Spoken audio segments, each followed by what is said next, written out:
Assalamualaikum warahmatullahi wabarakatuh. Perkenalkan, nama saya Widya, Prodi Perpajakan dari Politeknik Bosowa dengan nomor induk mahasiswa 02004005. Di video kali ini, saya akan sedikit menerangkan tentang apa sih itu konsumsi, tabungan, dan investasi.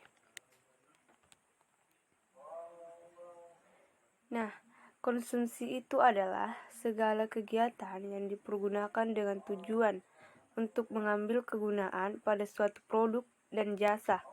Produk dan jasa ini dapat berupa barang atau benda, serta sebuah jenis jasa atau pelayanan.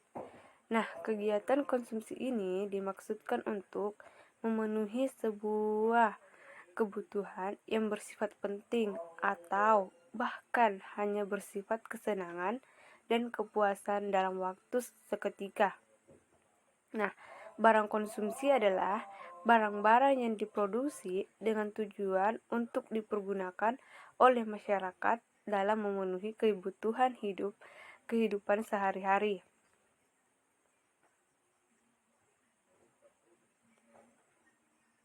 Nah, besarnya konsumsi ditentukan oleh pendapatan yang diperoleh. Sehingga fungsi konsumsi itu C sama dengan F, yaitu YD, dan YD adalah pendapatan disposable. Nah, pendapatan disposable adalah pendapatan yang telah dikurangi dengan pajak langsung, yang berarti semakin besar pendapatan, maka semakin besar hasrat untuk menggunakan pendapatan untuk konsumsi. Nah, fungsi dari konsumsi itu sendiri yaitu C sama dengan A plus atau C sama dengan A plus MPCY.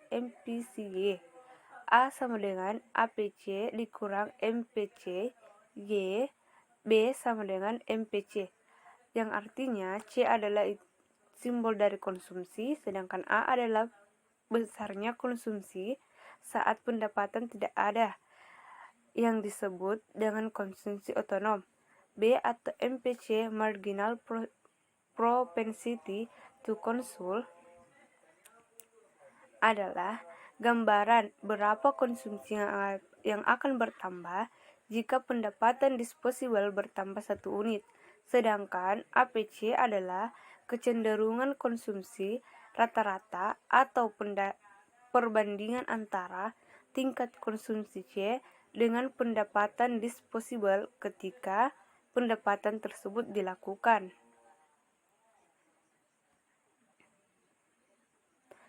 Nah, menurut Keynes, konsumsi itu peningkatan konsumsi akan meningkat ketika pendapatan meningkat, namun peningkatan konsumsinya tidak sebanyak peningkatan pendapatannya, bahkan lebih kecil dari kenaikan pendapatannya. Nah, sekarang apa sih itu tabungan dan investasi? Tabungan yaitu simpanan masyarakat di bank yang diperoleh dari pendapatan yang dimiliki seseorang setelah dikurangi oleh konsumsi yang digunakan oleh pihak ketiga sebagai sumber investasinya. Sedangkan investasi itu adalah pembelian modal atau barang-barang yang tidak dikonsumsi, tetapi barang-barang tersebut yang digunakan untuk produksi di masa yang akan datang. Nah, jenis investasi sendiri yaitu seperti investasi rumah, investasi tanah, dan sebagainya. Investasi disebut investasi karena setiap tahun nilainya atau harganya akan bertambah atau naik.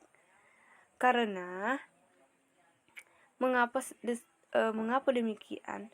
Karena semakin bertambahnya jumlah penduduk, tetapi luas tanah masih tetap sama. Permintaan untuk rumah dan tanah akan semakin meningkat, itu yang akan membuat harganya semakin naik. Nah, fungsi tabungan dan investasi itu sendiri yaitu Y sama dengan C ditambah S, Y sama dengan C ditambah I.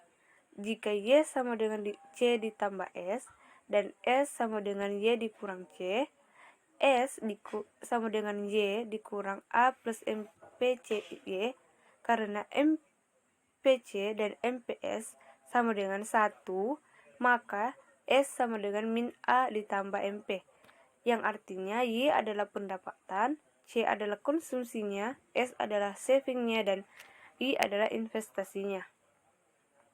Nah, yang mempengaruhi tabungan dan investasi itu sendiri yaitu yang pertama, tingkat suku bunganya. Semakin tinggi tingkat suku bunga, maka semakin tertarik orang untuk menabung. Tetapi semakin tinggi tingkat suku bunga, maka investasi akan berkurang. Jadi, antara tabungan dan investasi itu berbanding terbalik di tingkat suku bunga.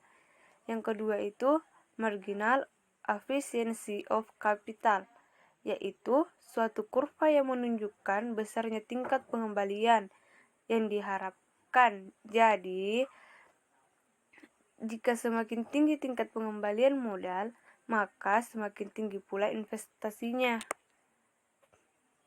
Yang ketiga, yaitu peningkatan aktivitas perekonomian.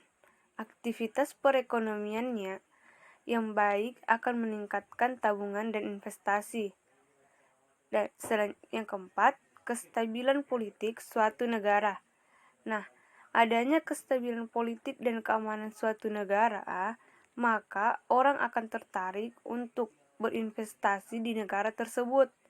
Yang kelima, tingkat keuntungan investasi.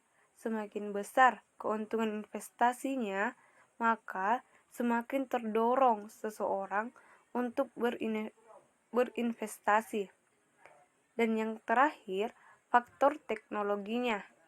Adanya ketersediaan teknologi yang memadai akan memicu orang-orang untuk berinvestasi. Nah, terima kasih dari saya. Itulah sedikit pemaparan materi yang saya bawakan. Jika ada kata atau bahasa yang kurang berkenan di hati, mohon dimaafkan. Tidak ada manusia yang sempurna kecuali Allah Subhanahu wa Ta'ala. Wassalamualaikum warahmatullahi wabarakatuh. Terima kasih.